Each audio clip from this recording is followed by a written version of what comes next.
Good evening, Frankie Buzzard here. We are going to make a couple of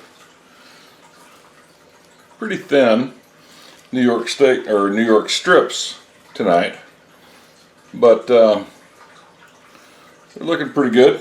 Got a little bit of marbling going on here. Got some decent fat around the edges and stuff, but these are a little different than I usually do. Well, the difference is going to come in later, I assure you. First thing I'm going to do with them is spray them with some duck fat, spray duck fat. Let's get a little binder going on. I know a lot of the guys out there say, well, I don't use a binder, and that's fine, but I like the little extra added flavor that comes along with the duck fat. I'm going to season these with Fiesta Uncle Chris steak seasoning. As always, going to go a little heavy because these are going to sit out there and cook for a while, and they're going to juice for a bit. Before I flip them to the other side, I'm going to go ahead and take care of the edges and the bone. For those of you that have commented in the past about whether or not I season the bone, yes, I'm seasoning the bone as well. This evening we're going to cook these on the Weber kettle, and we're going to do it with the our indirect style, and we have a little mesquite smoke going on with them. So I'm going to finish seasoning these up, and we'll come back when I get these on the kettle and get things ready to go.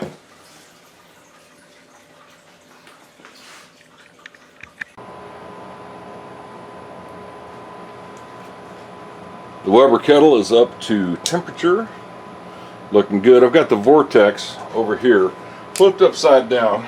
Got it full of charcoal. It's doing its magic. It's really hot, but I'm going to start these steaks off. These are New York strips. Well, they're calling them New York strips, but there's bones in them, so not sure what we got here. I'm going to put those right there. We'll let this go for a little bit until we get to an internal temperature of about I want about 120 degrees internal. And you just saw me throw some wood chips over. That's mesquite chips. And what I'm doing with the mesquite is throwing those on there. I'm going to close the lid, and I'm going to let that mesquite work its magic, make some smoke. Now we're going to go inside, and we're going to do something I normally don't do. I'm going to make a basting sauce for these steaks. Yeah. Be prepared. While the steaks are cooking, we're going to go ahead and get the basting sauce that I alluded to earlier started. I'm going to start with some rosemary that is fresh from our herb garden. I'm just going to strip the leaves off of those. Go ahead and get the tops off of here as well. How much am I using? You know, the bride and I, we like rosemary, so I'm not sure exactly what the measurement's going to be here, but I'm going to go ahead and bruise them first, and then I'm going to kind of chop them a little bit and get them, let's say, minced. Get that minced. And my smart home device is in the other room talking to me, if you heard that. Okay, so we've got that pretty well minced up now. I'm going to get it on the knife here. Bring over this bowl of butter. Inside this bowl of butter, about somewhere between 3 and 4 tablespoons of butter. Inside of that, I'm going to go ahead and add some garlic. And I'm going to use the garlic press to do that. Get the garlic going on in there. I'm going to go ahead and do all 3 cloves of garlic. And then I will scrape off the garlic that's left over. Alright, so we got the garlic in there now. Almost done. A lot of people say add a little Worcestershire sauce. I'm going to add a little bit of Worcestershire sauce, but I'm also going to add a little bit of soy sauce. What the soy sauce is going to do, as well as the Worcestershire sauce, it's going to add a little bit more of a salt flavor to it, but at the same time it's going to add a little bit of the umami flavor. You know, we've all heard about umami and what that is. There's about a tablespoon of whooshy, and we're going to add about a tablespoon of soy sauce. I'm going to mix these up, and just before we put the steaks on the grill to really start to sear, I'm going to add this to the side prior to sear, and then before I flip the steak over to sear the other side, I will baste it once again. And isn't that the cutest little whisk you've ever seen in your life? Alright, next time I see you, I'll be outside and we'll be working on a steak. We're about 107, 108 degrees on these, so I want to go ahead and flip them over, and let's get the bone side towards the fire. I'm going to give them a few more minutes with that mesquite wood going on, and God, that mesquite smoke is smelling awesome. When these hit about 120, I'll go ahead and baste them with the butter mixture that we made inside earlier, and then I'm going to sear them up.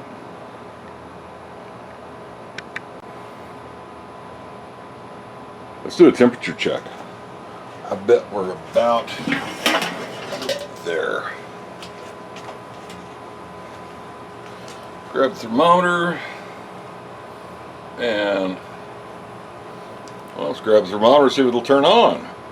There we go. Okay, so, oh yeah. Actually, we're a little further along than I wanted to be. So let's take this mixture we've got here, mix it up a little bit.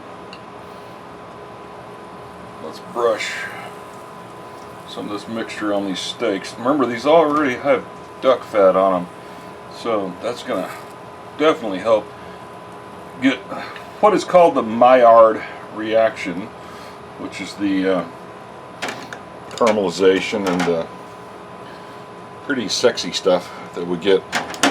Before I do this though, I do want to stir up these coals. Even though we're using the vortex, there's a pretty good hole, pretty good opening in the bottom. You can still have some bridging going on for ashes and such, so I like to stir it up. It also helps it get a little hotter. And I'm just using a regular old skewer to do that. Alright, here we go. Let's do this one first.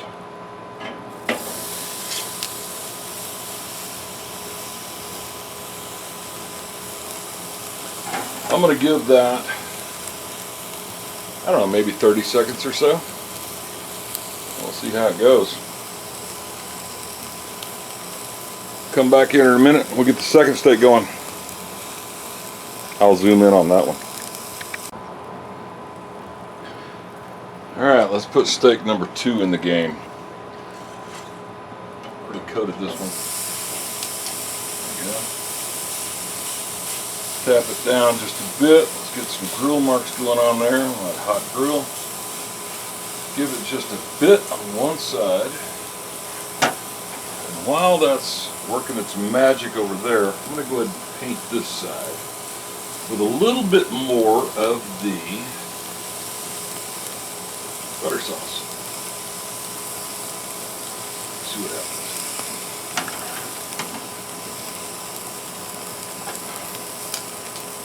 That's probably about where it needs to be because we've already hit the internal temperature we want. Oh yes, that's what we want. Got some nice grill marks on there, a little bit of the Maillard effect going on. I'm going to let this go for just a second or two. Let it flare up. We'll go back inside and let these rest for just a few minutes. Then we're going to dine.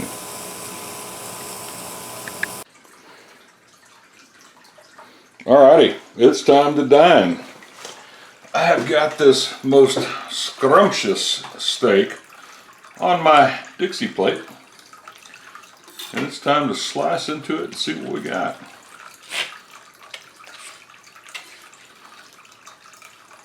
Oh yeah, that's looking good right there. Let's see what it tastes like. Mmm. Yeah, we'll do this again. Definitely do it again.